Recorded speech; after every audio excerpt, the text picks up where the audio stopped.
কারো দেখবেন না। কে সৌন্দর্যের দিক থেকে শ্রেষ্ঠ আর কার মাল সম্পদ বেশি, এই দুইটার কোনোটাই আল্লাহ তাআলা সেদিন দেখবেন না। আলহামদুলিল্লাহ, সমস্ত প্রশংসা, যাবতীয় গুণগান সে মহান রব্বুল আলামিনের জন্য, যে আল্লাহ সুবহানাহু ওয়া তাআলা আমাদেরকে সালাতুল জুমআ আদায়ের উদ্দেশ্যে মসজিদে আসার জন্য সুযোগ করে দিয়েছেন। সে আল্লাহ সুবহানাহু ওয়া তাআলার প্রশংসা করে আলহামদুলিল্লাহ। দরুদ পাঠ করে আমাদের প্রিয় নবী মুহাম্মদ রাসূলুল্লাহ সাল্লাল্লাহু আলাইহি ওয়াসাল্লামের উপরে, যে রাসূল করিম সাল্লাল্লাহু আলাইহি ওয়াসাল্লামের অনুসরণই দুনিয়াতে রয়েছে শান্তি এবং পরকালীন মুক্তি, সে রাসূল সাল্লাল্লাহু আলাইহি ওয়াসাল্লামের উপরে দরুদ পাঠ করে আল্লাহুম্মা সাল্লি আলাইহি আল্লাহুম্মা বারিক আলাইহি। উপস্থিত সম্মানিত মুসলিয়ান ইকরাম, আমি আপনাদের সামনে আজকে সংক্ষিপ্ত ভাবে যে বিষয় নিয়ে কথা বলবো, তার উল্লেখযোগ্য বিষয় হচ্ছে যে আমরা কোরবানি থেকে কি শিক্ষা অর্জন করলাম, কোরবানি থেকে আমাদের কি শিক্ষা, এই বিষয়ে কতিপয় কিছু কথা বলে আজকে সংক্ষিপ্ত কথা শেষ করবো ইনশাআল্লাহ। আমার তাওফীক ইল্লা বিল্লাহ, আলাইহি তাওয়াক্কালতু ওয়া ইলাইহি উনীব। তো আল্লাহ সুবহানাহু ওয়া তাআলা আমাদেরকে অসংখ্য নিয়ামত দিয়েছেন। শুরুতে আমরা একটি বিষয় জেনে নেই যে আল্লাহ সুবহানাহু ওয়া তাআলার যে অসংখ্য নিয়ামত, যার মধ্যে উল্লেখযোগ্য একটি নিয়ামত যা আমরা পেয়েছি, যেমন মাঠ ভরা ফসল, যে ধান আমরা উঠালাম, এটা আল্লাহ সুবহানাহু ওয়া তাআলার অসংখ্য নিয়ামতের মধ্যে হতে একটি ছোট্ট নিয়ামত। আল্লাহ তাআলার নিয়ামতের দিক থেকে অত্যন্ত ছোট্ট নিয়ামত, এটা সত্য, কিন্তু আমাদের জন্য এটা অত্যন্ত খুব প্রয়োজনীয় একটি বিষয়। যেমন আমরা ধান নিয়ে আসলাম মাঠ থেকে বাসায়, তাই সকলেই আমরা নিয়ে এসেছি। এটা হচ্ছে আমাদের জন্য জীবিকার একটি উল্লেখযোগ্য একটি পন্থা বা পদ্ধতি। আল্লাহ সুবহানাহু ওয়া তাআলা যদি আমাদেরকে এই রিজিক না দিতেন, হয়তো বিকল্প একটা রিজিক দিতেন, কিন্তু বর্তমান আমাদের জন্য উল্লেখযোগ্য যে আমাদের জীবন পরিচালনার জন্য আমরা যে খাদ্য গ্রহণ করে থাকি, এই খাদ্যের মধ্যে উল্লেখযোগ্য একটি খাদ্য হচ্ছে ভাত, যেটা আমরা খাই, আমাদেরকে খেতেই হয়। আমরা বিশেষ করে বাঙালিরা, আমরা যদি ভাত না খাই, তাহলে আমাদের জন্য চলাফেরা করা, কাজকর্ম করা, এক কথায় আমাদের জীবন পরিচালনার ক্ষেত্রে অনেক কঠিন হয়ে যাবে।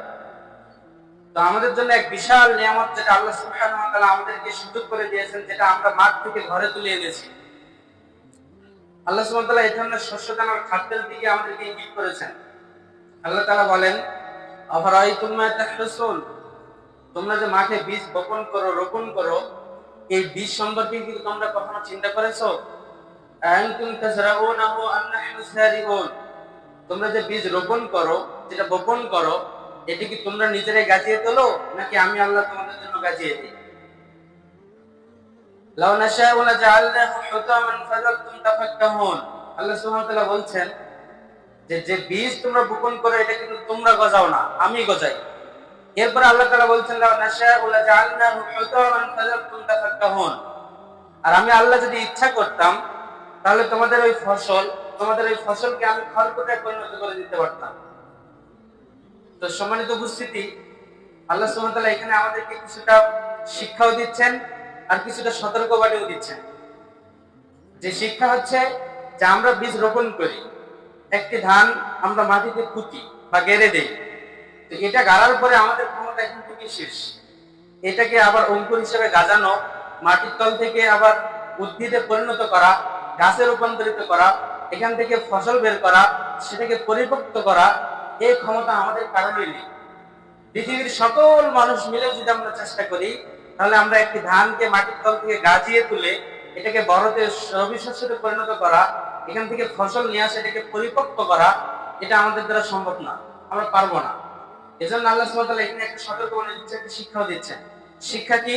যে এখান থেকে আমাদেরকে শিক্ষা নিতে হবে যে আমরা শুধুমাত্র একটা ছোট্ট কাজ করি, এরপরে তার যে অন্যান্য যত কাজ সামগ্রী রয়েছে, এসব আল্লাহ তাআলা করেন।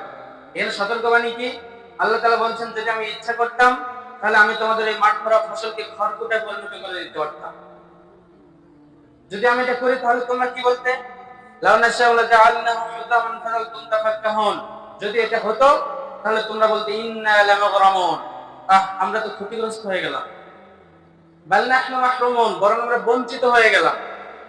সম্মানিত উপস্থিতি, তো আমরা আল্লাহ সুবহানাহু ওয়া তাআলার জন্য আরো শুকরিয়া আদায় করব, যে আল্লাহ তাআলা আমাদের মাঠ ভরা ফসলকে খড়কুটায় পরিণত না করে, এটাকে দুর্যোগে নষ্ট করে না দিয়ে অতি সুন্দরভাবে মাঠ থেকে সংগ্রহ করে ঘরে নিয়ে আসার জন্য সুযোগ করে দিয়েছেন। সে আল্লাহর প্রশংসা আমরা আবারও করি আলহামদুলিল্লাহ। যাই হোক, এটা বলার উদ্দেশ্য হচ্ছে যে আমরা যারা ধান পেয়েছি, এটা আমরা নিয়ে আসতে পেরেছি, আমরা যাতে করে এখানে যথাযথভাবে পূর্ণাঙ্গভাবে আমরা যেন এখান থেকে যাকাত বের করে দিই। আমি আপনি কষ্ট করেছি, এটা সত্য, কষ্ট করে বীজ রোপণ করেছি, বীজন তুলে আবার রোয়া লাগিয়েছি, সেচ দিয়েছি, নিড়ানিড়ি করেছি, সার দিয়েছি, ইত্যাদি কাজ করেছি। এরপরে আল্লাহ সুবহানাহু ওয়া তাআলা আমাদেরকে তার বিশেষ অনুগ্রহে অসংখ্য ধান দিয়েছেন। তো আল্লাহ তাআলা আমাদেরকে যতটুকু দিয়েছেন সবটুকু আমাদের নিকট থেকে চাননি। আল্লাহ সুবহানাহু ওয়া তাআলা আমাদেরকে ফসলে অর্থাৎ বছরে দুইটা রবি শস্য দেন। এই শস্য দানার ফসল দেন, একটা হচ্ছে চায়না আমরা বলি, আর একটা বলি মুরগি। তো যেটা আমরা পানি সেচ দেই, যেটা আল্লাহর পক্ষ থেকে পানিতে হয়, এটা যদি আপনার ওষুধ পরিমাণ হয়ে যায় তাহলে 10 ভাগের 1 ভাগ দিতে হয়। এরপরে যেটা আমরা নিজেরা সেচ দিয়ে করি, এটা যদি নিসাব পরিমাণ হয়ে যায় তাহলে এখানে আমাদেরকে 20 ভাগে 1 ভাগ দিতে হয়। তো নিসাব পরিমাণ কতটুকু আমরা প্রায় সকলেই জানি। তো এই 10 ভাগের 1 ভাগ বা 20 ভাগের 1 ভাগ এটা আমাদেরকে দিতে হবে। যদি আমি আপনি কৃপণতা করি, অবহেলা করে না দেই, আল্লাহর রাস্তায় বের না করে আমাদের ফসল থেকে, তাহলে অবশ্যই জেনে রাখবেন এর জন্য আমাদের জন্য কঠিন শাস্তি রয়েছে। হয়তো দুনিয়াতেও হতে পারে পরবর্তীতে, আর পরকালে তো শাস্তি হবে। যদি আমরা এখান থেকে সংশোধন না হই, তওবা না করি, নিজেরা যদি বিরত না হই, কৃপণতা থেকে ফিরে না আসি, আল্লাহর রাস্তায় গরিব মিসকিনের হক যদি আমরা প্রদান না করি, তাহলে অবশ্যই আমাদেরকে ধরা হবে। এখান থেকে আমি আপনি আমরা কেউ মুক্তি পাবো না। যাই হোক, এদিকের কথা রেখে এখন আমরা যাই যে আমরা যে উৎসব পালন করলাম, 2 উৎসবের মধ্যে বড় উল্লেখযোগ্য উৎসব হচ্ছে ঈদুল আজহা। যে ঈদুল আজহা আমরা পালন করেছি আলহামদুলিল্লাহ, এবং এই দিনে আমরা প্রায় সকলেই কুরবানি করেছি। এই কুরবানি থেকে আমাদের শিক্ষা কি? আল্লাহ সুবহানাহু ওয়া তাআলা বলছেন, লা ইয়ানালুল্লাহু লুহুমুহা ওয়ালা দিমাউহা ওয়ালাকিন ইয়ানালুহুত তাকওয়া মিনকুম। তোমাদের পশুর রক্ত, তোমাদের পশুর গোশত কোনটাই আল্লাহর দরবারে পৌঁছায় না। আপনি আমি যে পশু কুরবানি দিয়েছি, এটার গোশত আল্লাহর নিকটে যায় না, বা এটা রক্ত আল্লাহর দরবারে পৌঁছায় না। কি পৌঁছায়? ওয়ালাকিন ইয়ানালুহুত তাকওয়া মিনকুম। তোমাদের তাকওয়া, তোমাদের অন্তরের অবস্থা কি, এটা আল্লাহর নিকটে পৌঁছায়। তো সম্মানিত হাজির, আমরা জানি যে আমরা যে বছরে 2টি উৎসব পালন করি, দুইটার একটা হচ্ছে ঈদুল ফিতর। ঈদুল ফিতরের পূর্বে আমরা 1 মাস সিয়াম পালন করি। এই সিয়াম পালন করার উদ্দেশ্য কি?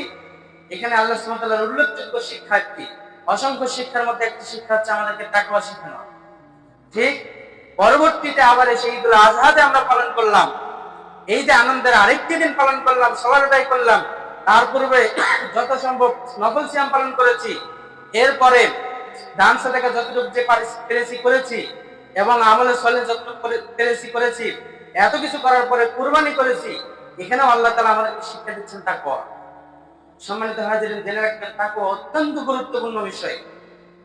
তাকওয়া হচ্ছে মানুষের অন্তরের সাথে সম্পর্ক, মানুষের কাজের সাথে সম্পর্ক নয়। আল্লাহ সুবহানাহু ওয়া তাআলা এই আয়াতে কি বললেন? যে তোমরা যে কুরবানি করো, এই পশুর গোশত বা রক্ত বা চর্বি যেটাই বলেন, কোনটাই আল্লাহর দরবারে পৌঁছায় না। যেটা পৌঁছায় সেটা হচ্ছে তোমাদের তাকওয়া। আজকে আমরা অনেকেই বা আমাদের মধ্যে অনেকেই কুরবানি করে, করার পরে এই কুরবানিটাকে কেমন যেন প্রচার করে। সেটা অফলাইনে হতে পারে বা অনলাইনে হতে পারে, বিভিন্ন মাধ্যমে। কেউ তাকে জিজ্ঞেস করলেও শোনায়, জিজ্ঞেস না করলেও শোনায়। তো সম্মানিত উপস্থিতি, এটা শোনার কোনো বিষয় নয়।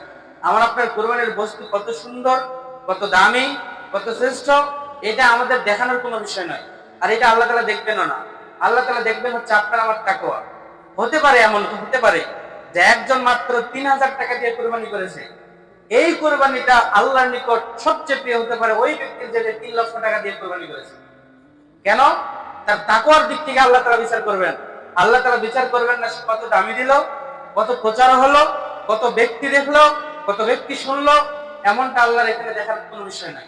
এখানে দেখার বিষয় হচ্ছে আল্লাহ তাআলা দেখবেন তাকওয়া, তার অন্তর কতটা খালিস নিয়ে, কতটুকু খুলুসিয়াত নিয়ে সে কাজটি করলো, আল্লাহ তাআলা এটাই দেখবেন। এজন্যই তো আল্লাহ রাসূল সাল্লাল্লাহু আলাইহি ওয়াসাল্লাম বলছেন, আবু হুরায়রা রাদিয়াল্লাহু আনহু বর্ণিত, তিনি বলেন, আল্লাহ রাসূল সাল্লাল্লাহু আলাইহি ওয়াসাল্লাম বলেছেন, ইন্নাল্লাহা লা ইয়ানজুরু ইলা সুওয়ারিকুম ওয়া আমওয়ালিকুম ওয়ালাকিন ইয়ানজুরু ইলা কুলুবিকুম ওয়া আ'মালিকুম। যে হাসরের ময়দানে আল্লাহ তাআলা যখন বিচার করবেন, ফয়সালা করবেন, যেখানে আপনি আমরা সকলেই দণ্ডায়মান হব, কারো বাঁচার কোনো পথ থাকবে না। সে হতে পারে আপনার রাজা থেকে মন্ত্রী, হতে পারে ফকির থেকে নিয়ে গরিব মিসকিন, যে হোক না কেন, সকল মানুষকেই আল্লাহর সামনে দাঁড়াতে হবে, আল্লাহর সামনে উপস্থিত হতে হবে।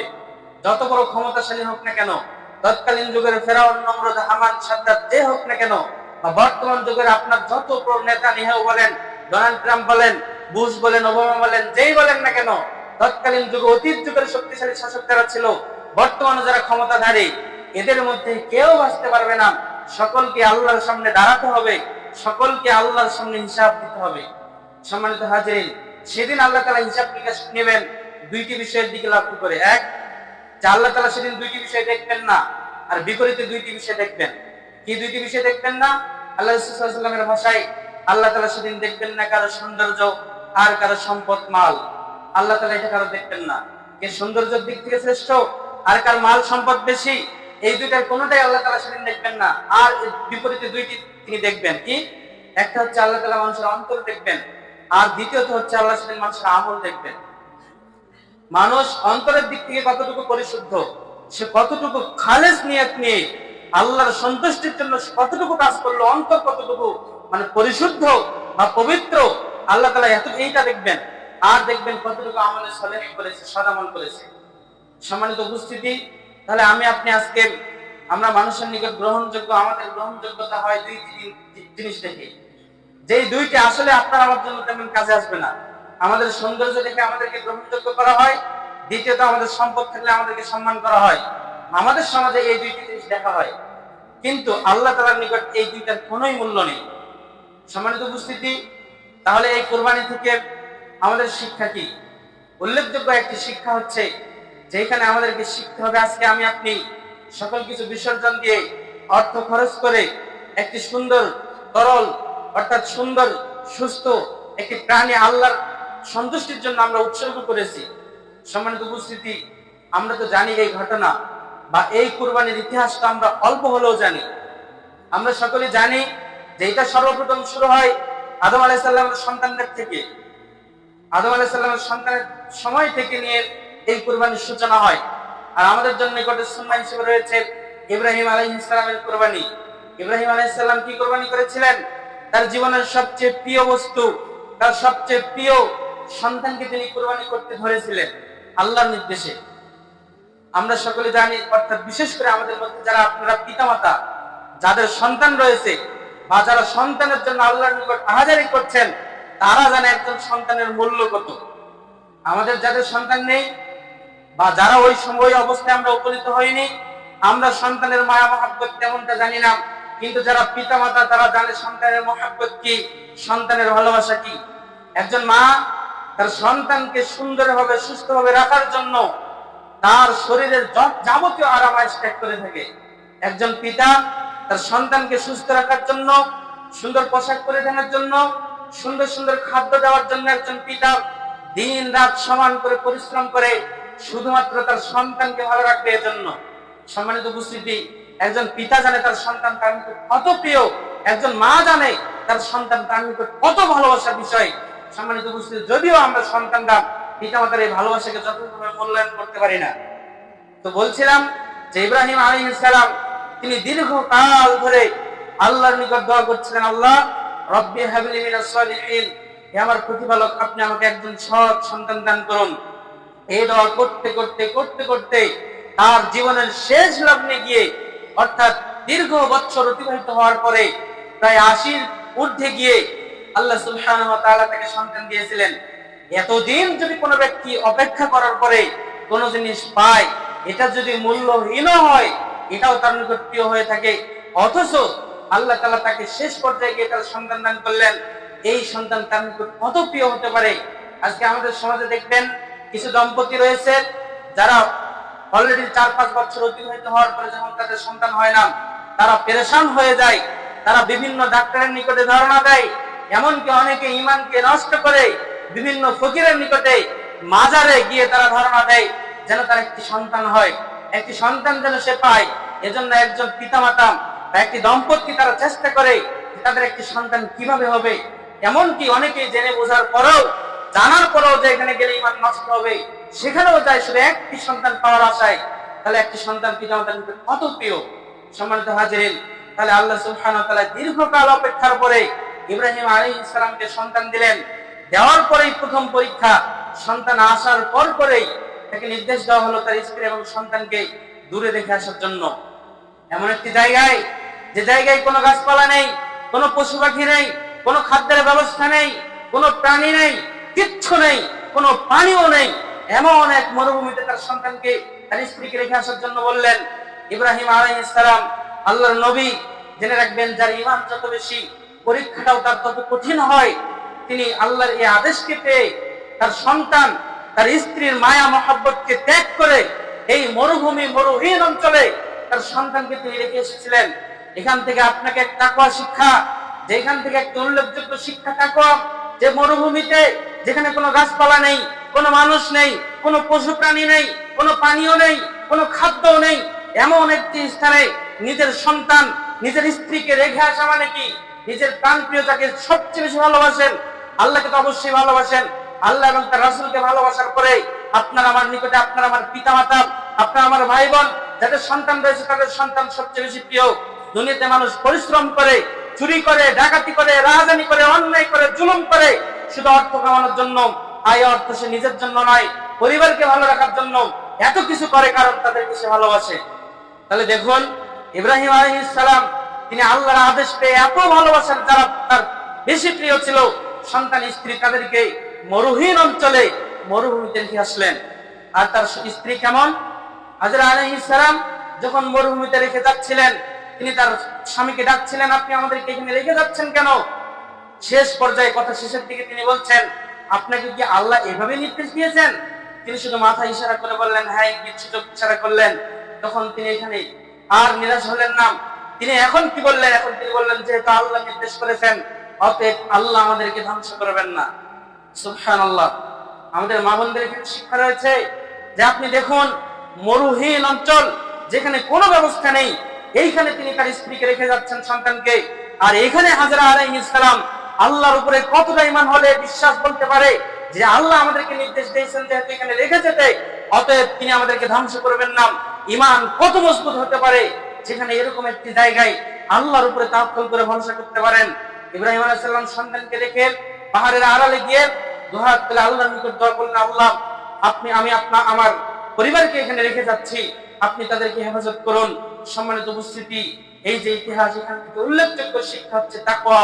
একজন মানুষ যদি প্রকৃতভাবে আল্লাহকে ভয় করে, তাহলে আল্লাহ তাআলা তার রিজিকের ব্যবস্থা করবেনই, সে যেখানেই থাক না কেন, যে অবস্থাতেই থাক না কেন।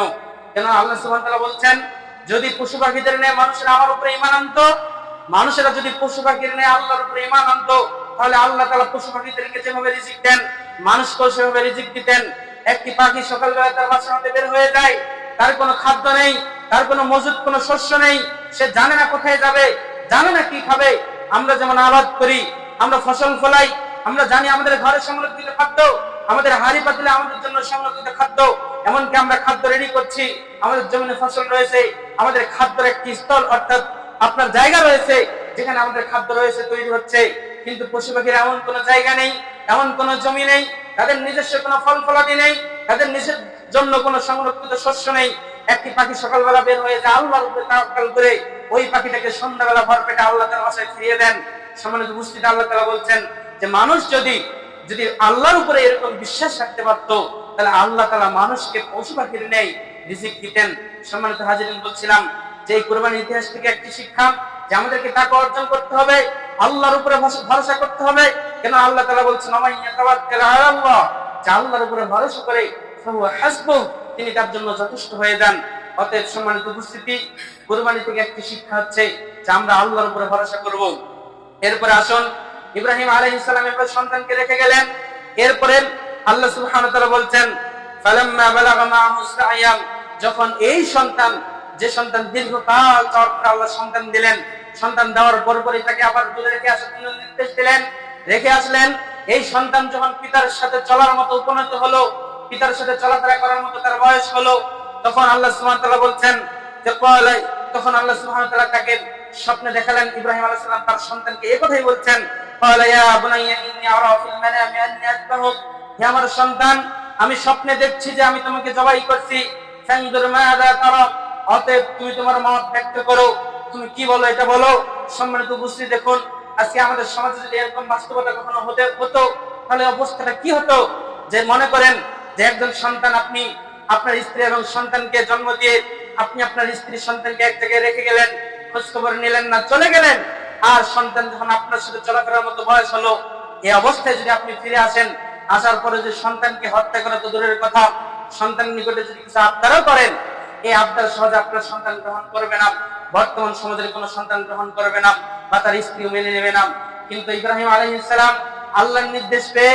তিনি তার সন্তানকে বলছেন হে আমার বৎস আমি স্বপ্নে দেখছি তোমাকে জবাই করছি অতএব তুমি তোমার মত ব্যক্ত করো তুমি কি বলছো এটা বলো তখন ইসমাঈল আলাইহিস সালাম তিনি কি বলছেন যে ক্বালা ইয়া আবাতি ফাফআল মা তু'মার সাতাজিদুনি ইনশাআল্লাহু মিনাস সাবিরিন তখন ইসমাঈল আলাইহিস সালাম বলছেন হে আমার পিতা আপনি তাই করুন যা আপনাকে নির্দেশ দেওয়া হয়েছে আল্লাহ চায় তো আপনি আমাকে ধৈর্যশীলদের অন্তর্ভুক্ত পাবেন সম্মানিত উপস্থিতি দেখুন এখানে আরেকটি উল্লেখযোগ্য শিক্ষা হচ্ছে যে সন্তানকে আল্লাহর জন্য ত্যাগ করা সন্তানকে আল্লাহর জন্য কুরবানি করা সম্মানিত উপস্থিতি যদিও আল্লাহ তাআলা সেদিন ইব্রাহিম আলাইহিস সালামকে ইসমাঈল আলাইহিস সালামকে জবাই করা থেকে রক্ষা করেছিলেন তিনি তো জবাই করতে গিয়েছিলেন সন্তানকে জবাই করছিলেনই আল্লাহ তাআলা তখন নিষেধ করলেন যে হে ইব্রাহিম তোমাকে যা বলা হয়েছে তুমি সেটা করেছো অতএব আল্লাহ তাআলা ইসমাঈল আলাইহিস সালামের পরিবর্তে একটি দুম্বা কুরবানি দিয়ে মানে তাকে করিয়েছিলেন সম্মানিত উপস্থিতি দেখুন তাহলে এই সন্তানকে তিনি উৎসর্গ করছিলেন আল্লাহর আদেশে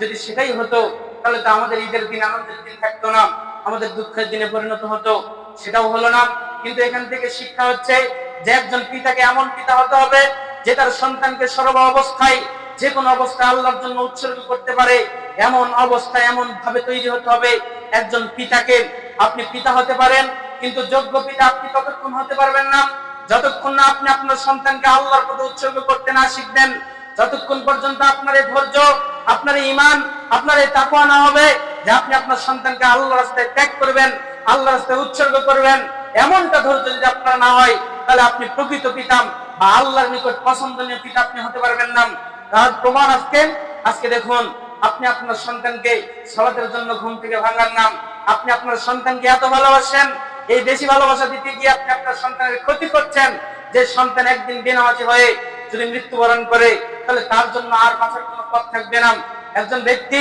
বা একজন মুসলিম সে নিজেকে প্রকৃত মুসলিম বলতে পারে না যদি সালাত আদায় না করে অথচ আজকে আপনার সন্তান তার বয়স 10 কিংবা 15 এর চেয়ে কম বা বেশি আপনার সন্তান সালাত আদায় করে না আপনি আপনার সন্তানকে কেমন ভালোবাসেন আর কেমন বা আল্লাহর জন্য উৎসর্গ করেছেন যে আপনার সন্তান 5 ওয়াক্ত সালাত আদায় করে না আপনি কুরবানি থেকে কি শিক্ষা নিলেন আমি শুধু কুরবানি করলাম শুধু গোশত আনন্দ করে খেলাম এখান থেকে কি শেষ এখান থেকে কোনো শিক্ষা নেই সম্মানিত উপস্থিতি এখানে উল্লেখযোগ্য শিক্ষা যে আপনি আপনার সন্তানকে আল্লাহর জন্য উৎসর্গ করবেন দিনের কাজে অবশ্যই তাকে বুঝাবেন তাকে পরামর্শ করবেন তাকে পরামর্শ দিবেন আদেশ করবেন প্রয়োজনে শাসন করবেন আল্লাহর কাজ করার জন্য অথচ আজকে আপনার সন্তান বেদিন হয়ে ঘুরে বেড়াচ্ছে আপনার সন্তানকে দেখে মনে হয় না মুসলমানের সন্তান কিনা আপনার সন্তানকে দেখে বোঝা যায় না মুসলমান কিনা আপনার সন্তান দেখে তার চেহারা স্বরূপ দেখে একে মুমিন মনে হয় না তাহলে আপনি কেমন গার্জিয়ান আপনি কেমন অভিভাবক আপনি কেমন দায়িত্বশীল আপনি আপনার দায়িত্ব কতটুকু পালন করেছেন সম্মানিত উপস্থিতি আপনি কুরবানি থেকে শিক্ষা নেন যে সন্তানকে আপনি দিনের জন্য শেষ করে দিতে পারতেন বা দিতে হতো এই সন্তানকে অন্তত আপনি দিনের পথে পরিচালনা করুন যাতে করে আপনার সন্তান সুসন্তান হিসেবে গড়ে উঠতে পারে আপনি এমন পিতা হন যেই পিতা আপনার সন্তানকে আপনি দিনের বিষয়ে কোনো কথা বললে আপনার সন্তান নির্দ্বিধায় আপনার আদেশ পালন করবে এমন যোগ্য পিতা হন আজকে অনেক হতভাগা পিতা রয়েছে দুর্ভাগা পিতা রয়েছে যাদের কথা সন্তান শোনে না দিনের বিষয়ে তো শোনেই না দুনিয়ার কাজেও শোনে না সম্মানিত উপস্থিতি দুনিয়ার কাজে আপনার সন্তান আপনার অবাধ্য হতে পারে হয়তো আপনি যদি বুঝে ভুল করেন বুঝতে ভুল করেন সে যদি বুঝে তাহলে সুন্দরভাবে দুনিয়ার বিষয়ে সে আপনাকে সংশোধন করবে কিন্তু বিপরীতে দিনের বিষয়ে যদি আপনি আপনার সন্তানকে কোনো কথা বলেন আর আপনার সন্তান যদি না শোনে তাহলে বুঝবেন আপনি সফলতা অর্জন করতে পারেননি অর্থাৎ আপনি পিতার দিক থেকে পূর্ণাঙ্গ বা পরিপূর্ণ পিতা হতে পারেননি আপনার দুর্বলতা রয়েছে আপনার সমস্যা রয়েছে যার কারণে আপনার সন্তান দিনের ক্ষেত্রে গিয়েও আপনার কথার অবাধ্য হচ্ছে সম্মানিত উপস্থিতি এর উল্লেখযোগ্য একটি কারণ হতে পারে যে আপনি পিতা হয়ে যদি নিষেধাজ্ঞা দ্রব্য পান করেন তাহলে আপনি কখনো বলতে পারবেন না আপনার সন্তানকে যে তুমি নিষেধাজ্ঞ দ্রব্য পান করিও না। আপনি পিতা হয়ে আপনার সন্তানকে ততক্ষণ সালাতের কথা বলতে পারবেন না যতক্ষণ না আপনি নিজে সালাত আদায় না করবেন। আজকে আপনি পিতা হয়ে নিজে সালাত আদায় করেন না, তাহলে আপনি কিভাবে আপনার সন্তানকে সালাতের কথা বলতে পারবেন? আপনি পিতা হয়ে বয়স হওয়া সত্ত্বেও আজও আপনি দাঁড়িয়ে রাখেননি, তাহলে আপনি আপনার সন্তানকে কিভাবে বলবেন তুমি দাঁড়িয়ে রাখো? আপনি নিজে পিতা হয়ে আপনার স্ত্রীকে, আপনার মা বোনকে আপনি পর্দায় রাখেননি, তাহলে আপনি কিভাবে আপনার মেয়েকে বিষয়ে আদেশ করবেন যে তুমি পর্দা করো? আপনি যদি পিতা হয়ে আজ পর্যন্ত নিজে অহেতুক অশ্লীল কর্মকাণ্ডে জড়িত থাকেন, বেগানা মহিলার সাথে হাসি ঠাট্টা করেন, অন্য মেয়ের সাথে গল্প গুজব করেন যারা আপনার এগানা নয়, তাহলে আপনি কি করে আপনার মেয়েকে অন্য পুরুষের সাথে কথা বলা থেকে বিরত রাখবেন? কি করে আপনি আপনার মেয়েকে পরপুরুষের থেকে পর্দা করা শিখাবেন? কি করে আপনি আপনার মেয়েকে আপনার অপরিচিত পুরুষ থেকে হেফাজতে রাখবেন? এটা পারবেন না। যদি আপনি আদর্শ পিতামাতা না হন, তাহলে আপনি আপনার সন্তানকে আদর্শ সন্তান হিসেবে গড়ে তুলতে পারবেন না। আগে আপনাকে সংশোধন হতে হবে, এরপরে আপনার সন্তানকে আপনাকে সুসন্তান হিসেবে গড়ে তুলতে হবে। সম্মানিত হাজিরিন, তাহলে কুরবানি থেকে এখানে একটি শিক্ষা যে ইব্রাহিম আলাইহিস সালাম যেমন যোগ্য পিতা ছিলেন, আপনাকে আমাকে ওরকম যোগ্য পিতা হতে হবে। যেমনি ভাবে হাজরা আলাইহিস সালাম যোগ্য মাতা ছিলেন, তেমনি ভাবে আপনাকে যোগ্য মা হতে হবে। যদি আপনি আমি বা আমাদের মধ্যে যারা পিতামাতা রয়েছে তারা যদি যোগ্য পিতামাতা হতে পারে, তাহলে আমরা আশা করি যে ইনশাআল্লাহ তারা তাদের প্রজন্মকে, ভবিষ্যৎ প্রজন্মকে যোগ্য সন্তান, যোগ্য পিতামাতা হিসেবে করে তুলতে পারবে।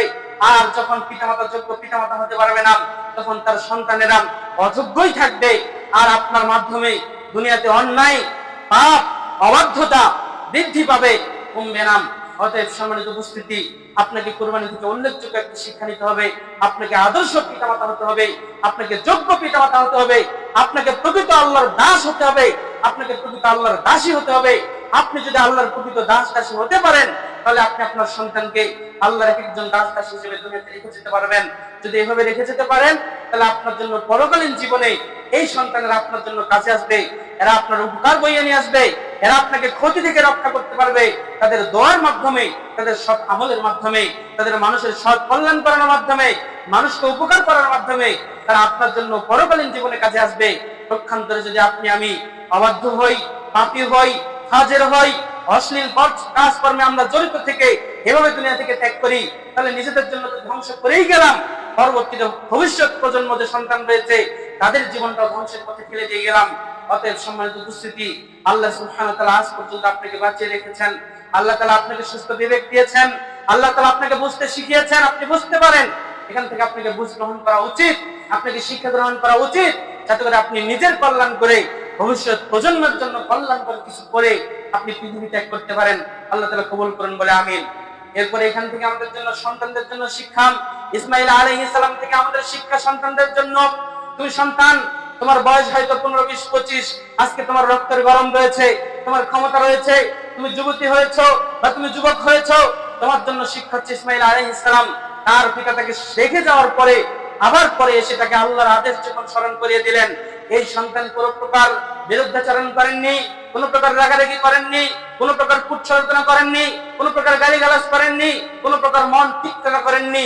তিনি সহজ সরল ভাবে এটা নির্দেশ, আল্লাহর আদেশ পেয়ে তিনি সহজভাবে নিজেকে তার পিতার নিকট বিলিয়ে দিয়েছিলেন যে আপনাকে আল্লাহ যা নির্দেশ দিয়েছেন আপনি তাই করুন।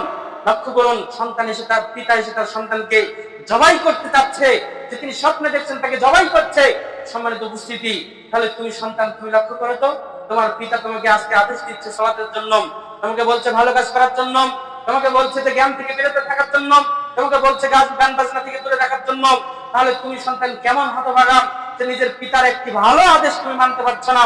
যারা আমরা সন্তান রয়েছি, আমাদেরকে এখানে শিখতে হবে, আমাদেরকে জানতে হবে আল্লাহ তাআলা বলেছেন ওয়াকাদা রাব্বুকা আল্লা তা'বুদু ইল্লা ইয়্যাহু।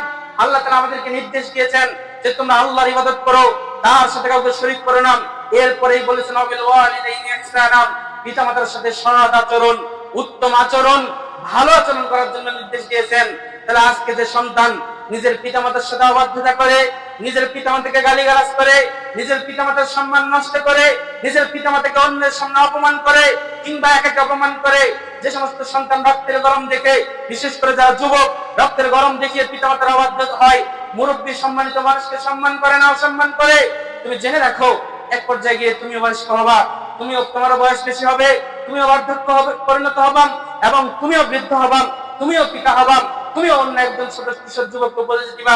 আজকে যেমন তুমি তোমার পিতামাতা মুরব্বীদের উপদেশ গ্রহণ করে তাকে গ্রহণ না করে তাকে অপমান করছো, তাকে তুচ্ছ তাচ্ছিল্য করছো, এক পর্যায়ে দুনিয়ার ঋণ দুনিয়াতে শোধ হয় কিছুটা, তোমাকে এক সময় আরেক শ্রেণীর যুবক তোমাকে অপমান করবে, তোমার সন্তান তোমার কথা শুনবে না, তোমার সন্তান তোমার অবাধ্য হবে, তোমাকে অপমান করবে, লাঞ্ছনা করবে, এমনকি তুমি যা করেছো তার চেয়ে বেশি করতে পারে। অতএব আমরা যারা যুবক রয়েছে, ভাই শোনো, তোমাকে আল্লাহকে ভয় করতে হবে। প্রথমত আল্লাহকে ভয় করে তার ইবাদত করতে হবে, এরপরে পিতামাতাকে যথাযথভাবে সম্মান করতে হবে। এমনকি কারো পিতামাতা যদি বেদিন হয়, যদি কাফের হয়, এই পিতামাতার সাথে খারাপ আচরণ করা যাবে না। তাকে নম্রভাবে সুন্দরভাবে তাকে বুঝাতে হবে দিন বিষয়ে, কিন্তু তার সাথে খারাপ আচরণ করা যাবে না। অথচ তোমার পিতা তো কাফের নয়, তোমার পিতা তো মুসলিম, তোমার মা তো মুসলিমা, তাহলে কিভাবে কোন দুঃসাহসে পিতামাতার সাথে অন্যায় আচরণ করো? অনেক হতভাগা দুর্ভাগা রয়েছে, এদের জীবন ধ্বংস যদি তারা পরিবর্তন না হয়। আমাদের সমাজে অনেক যুবকের কথা শোনা যায়, তাদের ক্ষমতা বেশি হওয়ার কারণে পিতামাতার গায়ে হাত তুলে, এত বড় সাহস! জেনে রাখো, এরকম যদি কেউ থেকে থাকে তাহলে অবশ্যই তাকে সাবধান হওয়া উচিত, নইলে অবশ্যই তার জন্য ধ্বংস, তার জন্য লাঞ্ছনা অপরিহার্য। তাকে শাস্তি ভোগ করতেই হবে, তাকে দুনিয়াতেও লাঞ্ছিত হতে হবে, পরকালে তো তার জন্য শাস্তি রয়েছে যদি পিতামাতা তাকে ক্ষমা না করে। অতএব সন্তানদের জন্য আমাদের কোরআন থেকে শিক্ষা, যে ইসমাঈল আলাইহিস সালাম যেভাবে বিশেষ করে দ্বীনের জন্য পিতামাতার আদেশকে নির্দ্বিধায় তিনি পালন করেছিলেন, আমাদেরকে আমাদের পিতামাতার দ্বীনের ক্ষেত্রে যত আদেশ থাকবে, এই আদেশ কোনো প্রকার অহেতুক প্রশ্ন ছাড়াই আমাদেরকে পালন করতে হবে। আল্লাহ সুবহানাহু ওয়া তাআলা আমাদেরকে বোঝার তৌফিক দান করুন বলে আমিন। সম্মানিত হাজিরিনের, পরে কুরবানি থেকে আরেকটি শিক্ষা, যে যেভাবে আমরা আমাদের প্রিয় বস্তু পশুকে কুরবানি করছি আল্লাহর সন্তুষ্টির জন্য, এভাবে আমাদের সামর্থ্য অনুযায়ী আমাদের অর্থ, আমাদের সম্পদ, আমাদের শ্রম, আমাদের সময় আমরা ব্যয় করবো আল্লাহর জন্য। বিশেষ করে তার ফরজ যে বিধান রয়েছে, এই বিধানগুলি পালন করার দিক থেকে, এবং অসহায়, দরিদ্র, মিসকিন, ফকির যত মানুষ রয়েছে, আমাদের আত্মীয়ের মধ্যে যারা অসহায় রয়েছে, তাদেরকে আমরা আমাদের সামর্থ্য অনুযায়ী সাহায্য করব, দান সাদাকা করব। সম্মানিত হাজিরিন, বিশেষ করে ফরজ যাকাত যাদের হয়েছে আমরা অবশ্যই বের করব। আমাদেরকে কুরবানি থেকে এটা শিক্ষা, যে আল্লাহর সামনে নিজেকে সুপে দেওয়া, নিজের অর্থ খরচ করা, নিজের সময়কে ব্যয় করা, এই শিক্ষাগুলি আমাদেরকে গ্রহণ করতে হবে। সম্মানিত হাজিরিন, পরিশেষে যে কথাটি বলতে চাই, তা অবশ্যই আমাদেরকে ফরজ যে বিষয়গুলি রয়েছে, বিশেষ করে প্রথমত আমাদের ঈমানকে ঠিক রাখতে হবে। সম্মানিত হাজিরিন, আজকে আমি আপনি ভালো মন্দ বুঝি, আল্লাহ তাআলা আমাদেরকে মেধা দিয়েছেন, আমাদেরকে বোঝার জন্য ক্ষমতা দিয়েছেন, আমরা বুঝি ভালো মন্দ। অতএব সম্মানিত হাজিরিন, বিশেষ করে ঈমান বিষয়ে আমাদেরকে সতর্ক হতে হবে। ঈমান সম্পর্কে আমাদেরকে জানতে হবে, যাতে করে কোনো প্রকারে কোনোভাবেই যেন আমরা আমাদের ঈমানকে নষ্ট করে না ফেলি। যদি ঈমানকে নষ্ট করে, যদি মুমিন না হয়ে, যদি কাফের হয়ে বা মুশরিক হয়ে মৃত্যুবরণ করি, তাহলে জেনে রাখবেন বাঁচার কোনো পথ থাকবে না, আর কোনোদিন বাঁচার কোনো সম্ভাবনা থাকবে না। তবে ঈমানকে যদি ঠিক রাখতে পারি, এরপরে কবিরা গুনাহ হলেও হয়তো ক্ষমা চেয়ে আল্লাহ বিশেষ অনুগ্রহে ক্ষমা করবেন, কিন্তু অবশ্যই প্রথমত আমাদেরকে ঈমান ঠিক করতে হবে। এরপর আমাদেরকে সালাত ঠিক করতে হবে, অন্তত 5 ওয়াক্ত ফরজ সালাত আমাদেরকে আদায় করতেই হবে। যেখানেই থাকি, যে অবস্থাতেই থাকি, যে কোনো পরিস্থিতিতেই থাকি, অবশ্যই 5 ওয়াক্ত ফরজ সালাত আমাদেরকে আদায় করতেই হবে। এরপর রমাদান আসলে রমাদানের সিয়াম পালন করতে হবে, এবং সামর্থ্য হলে আমরা যাকাত দেব, এবং সামর্থ্য হলে হজ পালন করব। আল্লাহ সুবহানাহু ওয়া তাআলা আমাদের সকলকে, বিশেষ করে যে ফরজ 5টি বিষয় রয়েছে, এই বিষয়গুলো আমাদেরকে সংরক্ষণ করার এবং এগুলোর উপর আমাদের নিজেদের জীবনকে প্রতিষ্ঠিত রাখার তৌফিক দান করুন বলে আমিন। এবং আজকের সংক্ষিপ্ত আলোচনা থেকে যেগুলি গ্রহণ করার, এগুলোকে আমাদের সকলকে গ্রহণ করে, আর যেগুলি বর্জন করার, এগুলোকে বাদ দিয়ে আমাদেরকে প্রকৃত আল্লাহর বান্দা হওয়ার তৌফিক দান করুন বলে আমিন। ওয়া আখিরু দাওয়ানা আলহামদুলিল্লাহি রাব্বিল আলামিন ওয়া মা আলাইনা ইল্লাল বালাগ।